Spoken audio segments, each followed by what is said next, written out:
5 আগস্টের সূর্যোদয় হয়েছে বাংলাদেশে একটা আনন্দ উজ্জ্বল একটা চমৎকার পরিবেশে, কিন্তু আবু সাইদ মধ্যরা নেই।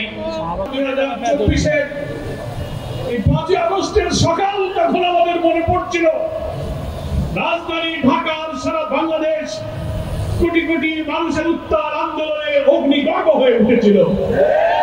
আমার মনে আছে আমি ডক্টর আব্দুল মোহাম্মদ তাহের সহ অনেক জামাতের নেতৃবৃন্দ সেই দিন আমরা ঢাকার কেন্দ্রীয় কারাগারে আটক ছিলাম। কারাগার থেকে খবর পাচ্ছিলাম আগস্টের প্রথম দিনগুলো 2, 3, 4, 5 কারাগারের কর্তৃপক্ষ যারা প্রতিদিন গ্রেফতার হয়ে ভেতরে যাচ্ছিল, রিমান্ডে যাচ্ছিল, তাদের কাছে শুনছিলাম যে কোনো মুহূর্তে একটা ঘটনা বাংলাদেশে ঘটে যাবে। কোটি কোটি মানুষ আন্দোলনে ঝাঁপিয়ে পড়ছে।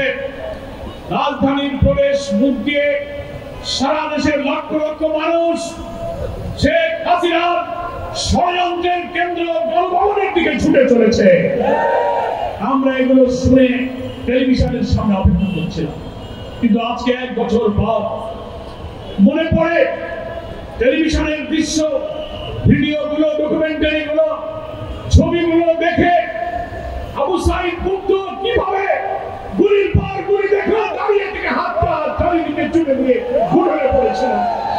সাইদ মুগ্ধ যদি বেঁচে থাকতো আজকের বিপ্লবের প্রথম বার্ষিকী দেখেছে আজকে আনন্দ উদযাপন করত। 5 আগস্টের সূর্যোদয় হয়েছে বাংলাদেশে একটা আনন্দ উজ্জ্বল একটা চমৎকার পরিবেশে, কিন্তু আবু সাইদ মধ্যরা নেই। পুলিশের এপিসি কারাগার থেকে গুলি করে নির্মমভাবে হত্যা করে যে লাশ ফেলে দেওয়া হয়েছে এখানে, সেও বেঁচে থাকলে আজকে উৎসবে শরীর হতো। হেলিকপ্টার থেকে গুলি করে শিশু সহ যে মানুষদের হত্যা করা হয়েছিল, নিহত লাশগুলো পুড়িয়ে আগুনে ছাই করা হয়েছিল। আজকের এই বিজয়ের বার্ষিকীতে সেই সব নির্মম নিষ্ঠুরতার স্বাক্ষর জুলাই যোদ্ধাদেরকে আমরা গভীর শ্রদ্ধার সাথে স্মরণ করছি। হাজার হাজার ছাত্র ছাত্রী, নারী, পুরুষ, শিশু, হকার, দিনমজুর, ভুটে মজুর, কলির হকার আহত হয়ে কাতরাচ্ছে। কেউ বিদেশে, কারো চোখ নাই, মাথার কাগজ নাই, হাত নাই, পা নাই। আমরা যখন ডাকি আসতে চাই করে একটা ঘোরাতে করাতে আমাদের মাঝে এসে শহীদদের পিতা মাতার কান্নায় আমরা কোনো সান্ত্বনা দিতে পারি না। আজকে বিজয়ের দিনে আমরা সেই সব শোকাহত, আত্মত্যাগী, গর্বিত শহীদ এবং আহতদের এবং তার পরিবারদের কথা গভীর শ্রদ্ধার সাথে স্মরণ করছি। মহান আল্লাহ তাআলা এই শহীদদেরকে সত্যি শাহাদাতের মর্যাদা দিয়ে জান্নাতুল ফেরদৌস নসিব করুন।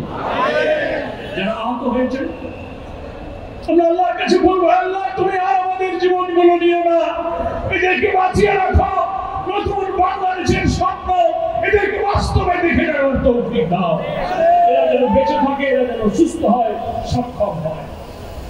আজকের এই দিনে আমরা আমাদের প্রিয় আমির জামাতের জন্য দোয়া করব, যিনি এই জুলাই আন্দোলনের সময় মূল পরিকল্পনায় সারা বাংলাদেশকে ইসলামী আন্দোলনের কর্মীদেরকে ফাঁসিবাদ বিরোধী সংগ্রামে ঝাঁপিয়ে পড়ার নির্দেশ দিয়েছিলেন। সেই ডাক্তার শফিকুর রহমান অসুস্থ অবস্থায় এখন হাসপাতালে আছে। দেশের এবং প্রবাসের কোটি কোটি মানুষ তার জন্য দোয়া করেছেন, অস্ত্রসিক্ত হয়েছেন। আমরা আমাদের রবের কাছে প্রাণ ভরে শুকরিয়া জানাই। আমরা যতটা তাড়াতাড়ি তার সুস্থতার কামনা করেছিলাম, নির্ভুল চিকিৎসার আশা করেছিলাম, আল্লাহ তাআলা আমাদের আশার চেয়ে অতি দ্রুত তাকে সুস্থ করে দিচ্ছেন। আলহামদুলিল্লাহ।